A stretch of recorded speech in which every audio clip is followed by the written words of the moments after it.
하나님께서 우리에게 주신 말씀은 마태복음 10장 16절부터 33절까지 말씀입니다. 우리 한 절씩 교독하시고 마지막 33절 한 목소리를 합독하겠습니다.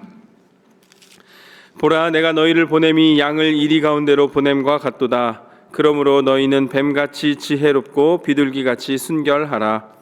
사람들을 삼가라. 그들이 너희를 공회에 넘겨주겠고 그들의 회당에서 채찍질하리라. 또 너희가 나로 말미암아 총독들과 임금들 앞에 끌려가리니 이는 그들과 이방인들에게 증거가 되게 하려 하심이라. 너희를 넘겨줄 때에 어떻게 또는 무엇을 말할까 염려하지 말라. 그때에 너희에게 할 말을 주시리니 말하는 이는 너희가 아니라 너희 속에서 말씀하시는 이 곧 너희 아버지의 성령이시니라. 장차 형제가 형제를 아버지가 자식을 죽는 데에 내주며 자식들이 부모를 대적하여 죽게 하리라. 또 너희가 내 이름으로 말미암아 모든 사람에게 미움을 받을 것이나 끝까지 견디는 자는 구원을 얻으리라. 이 동네에서 너희를 박해하거든 저 동네로 피하라. 내가 진실로 너희에게 이르노니 이스라엘의 모든 동네를 다 다니지 못하여서 인자가 오리라. 제자가 그 선생보다 또는 종이 그 상전보다 높지 못하니 제자가 그 선생 같고 종이 그 상전 같으면 조카도다. 집 주인을 바알세불이라 하였거든 하물며 그 집 사람들이랴. 그런즉 그들을 두려워하지 말라. 감추인 것이 드러나지 않을 것이 없고 숨은 것이 알려지지 않을 것이 없느니라.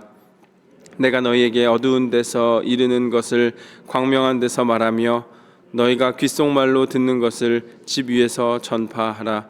몸은 죽여도 영혼은 능히 죽이지 못하는 자들을 두려워하지 말고 오직 몸과 영혼을 능히 지옥에 멸하실 수 있는 이를 두려워하라. 참새 2마리가 한 아사리온에 팔리지 않느냐? 그러나 너희 아버지께서 허락지 아니하시면 그 하나도 땅에 떨어지지 아니하리라. 너희에게는 머리털까지 다 세신 바 되었나니 두려워하지 말라. 너희는 많은 참새보다 귀하니라. 누구든지 사람 앞에서 나를 시인하면 나도 하늘에 계신 내 아버지 앞에서 그를 시인할 것이요 누구든지 사람 앞에서 나를 부인하면 나도 하늘에 계신 내 아버지 앞에서 그를 부인하리라. 아멘. 하나님의 말씀입니다. 여러분, 새벽 이른 아침 이 시간 우리가 하나님 전에 나와 이렇게 열심으로 기도하는 이유가 무엇일까요? 그 이유는 우리가 살아가는 이 세상 속에 하나님의 자녀로서 또 예수 그리스도의 제자로서 사는 길이 쉽지 않다는 사실을 우리 스스로가 잘 알고 있기 때문입니다. 그렇기 때문에 하나님께 내 모든 것 맡기고 의뢰하고자 내 몸과 마음 정성을 다하여 하나님께 예배하고 찬양하며 기도하기 위함입니다. 오늘 본문을 보면 예수님께서도 제자들을 세상에 보내시며 이렇게 말씀하십니다. 내가 너희를 보냄이 양을 이리 가운데로 보냄과 같다.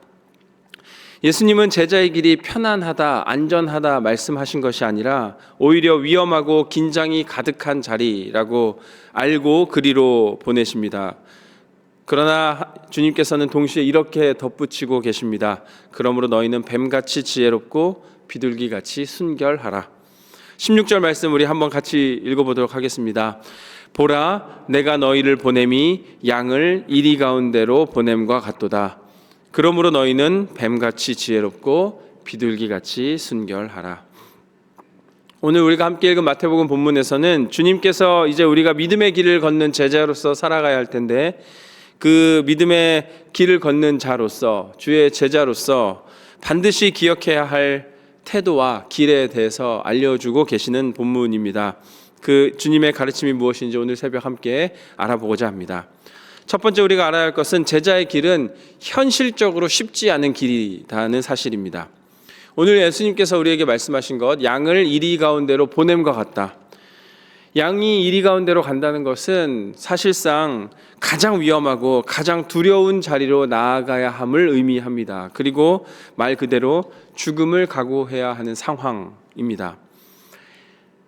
양은 순하고 약한 존재입니다. 그러나 결코 완전히 무방비한 상태는 아닙니다. 왜냐하면 양은 언제나 목자의 손에 붙들려 있기 때문입니다. 예수님께서 제자들을 세상 속에 아무 보호 없이 그냥 던져두신 것이 아닙니다. 목자로서 항상 함께 하시고, 그 목자의 음성을 듣는 양은 어떠한 혼돈 가운데서도 길을 잃지 않고 결국 목자에게로 달려올 수 있다는 것도 말씀해 주셨습니다. 그래서 제자의 길은 현실적으로 쉽지 않지만 목자 되신 예수님께서 우리와 늘 함께 하시며 우리에게 늘 가야 할 길을 알려주시고 또 어떻게 살아가야 하는지 방법에 대해서 말씀해 주시는데, 그 대표적인 방법이 뱀같이 지혜롭고 비둘기같이 순결하라 말씀해 주신 것입니다. 지혜와 순결은 두려운 세상 속에서 우리 성도들이 가져야 할 두 날개입니다. 날개는 두 날개가 있어야 날아오를 수 있듯이 우리는 지혜와 순결을 늘 동시에 겸비해야 합니다. 지혜는 위기 순간에 바른 분별을 하게 합니다. 그리고 순결은 어떤 상황 속에서도 타협하지 않도록 우리를 붙들어 주는 정체성입니다. 오늘 우리에게 필요한 신앙의 모습이 바로 이 두 모습입니다. 결코 쉽지 않은 제자의 길을 살아가는 우리에게, 그리고 세상은 우리가 걸어가는 길 앞에서 끊임없이 우리를 시험에 빠뜨리고 공격할 것입니다. 그러나 우리는 목자 되신 주님과 함께 동행하며 지혜로 분별하고 순결함으로 끝까지 견디어 내어야 할 것입니다. 그래서 우리가 겉으로 약해 보이는 양과 같을지는 몰라도 결코 무방비한 존재가 아닌 오히려 강한 존재임을 우리가 깨달아야 합니다. 그 이유는 목자 되신 주님께서 늘 우리와 함께 하시고 우리의 믿음의 방패 되시며 우리를 지키시는 하나님 되시기 때문입니다. 여러분, 오늘 새벽 이 믿음으로 지금 내가 걷는 길이 어렵고 힘들지라도 끝까지 주님과 함께 승리하는 주의 제자의 삶을 살아가시기를 축복합니다. 두 번째, 우리가 알아야 할 것은 핍박의 순간, 어려움의 순간에 하나님이 결코 침묵하지 않으신다는 사실입니다. 예수님께서 제자들에게 분명하게 말씀하십니다. 염려하지 말라. 오늘 19절에 이렇게 기록합니다. 너희를 넘겨줄 때에 어떻게 또는 무엇을 말할까 염려하지 말라. 그때 너희에게 할 말을 주시리니. 예수님께서는 그 결정적인 순간, 어려움 그 순간에 성령께서 말할 것을 주시리라 약속해 주셨습니다. 세상에 수많은 사람들이 우리를 잡고 배척하고 무시하고 거부할 때 우리는 그 순간 실패하고 좌절을 느낄 수 있습니다. 그러나 예수님은 다르게 말씀하십니다. 그 거부당함이 실패의 증거가 아니라 살아있는 복음을 전하는 증거다. 그리고 죽은 복음은 그냥 그렇게 거부당하지 않고 넘어갈 수 있지만 살아있는 복음은 어려움과 저항에 처할 수밖에 없다. 그래서 우리는 그 핍박의 순간 이렇게 고백할 수 있어야 됩니다. 성령의 인도하심을 따라 하나님은 하나님의 일하신 방법으로 하나님 때에 분명히 이루실 것을 믿는다. 그러니 여러분, 우리가 해야 할 것은 염려할 것이 아니라 끝까지 믿는 믿음으로 하나님을 신뢰하는 것입니다. 조금 더 나아가서 내가 무엇을 하려는 내 열심으로 신앙생활 하는 것이 아니라 주님이 일하시는 하나님의 열심을 오로지 신뢰하는, 그리하여 나의 모든 것 주님께 맡기고 염려하지 않고 그 길에 묵묵하게 순종할 줄 아는 믿음을 갖는 것이 우리의 삶의 자세가 되어야 할 것입니다. 사랑하는 여러분, 오늘 우리의 믿음이 흔들릴 시간들이 있을 수도 있습니다. 주변에서 내뱉는 그 수많은 사람들의 말, 또 내 환경의 변화, 불확실한 미래가 우리를 자꾸 흔들고 우리의 믿음을 시험에 빠지게 합니다. 그리고 그것들이 우리를 자꾸만 염려하게 하고 두렵게 합니다. 그러나 염려하지 않기를 소망합니다. 그 순간에 하나님은 침묵하지 않으시고 우리에게 할 말을 주실 것입니다. 세 번째, 우리가 기억해야 할 것은 우리가 두려워해야 할 대상이 누구인가를 아는 것입니다. 오늘 본문 24절부터 33절까지 그 내용을 한마디로 정리하면 너는 사람을 두려워할 것이냐 하나님을 두려워할 것이냐입니다. 그중에 28절을 보면 사람은 몸을 해할 수 있지만 영혼은 다스리지 못한다라고 말씀을 하시며 하나님께서는 몸과 영혼을 다스리시는 분이라고 분명하게 기록합니다. 결국 우리의 두려움은 어떤 사람의 힘이나 사람의 말을 두려워할 것이 아니라 오직 하나님을 향해야 한다는 사실입니다. 그리고 우리가 성경을 읽다 보면 자주 마주치는 말씀이 있는데 바로 그것이 두려워하지 말라입니다. 두려워하지 말라.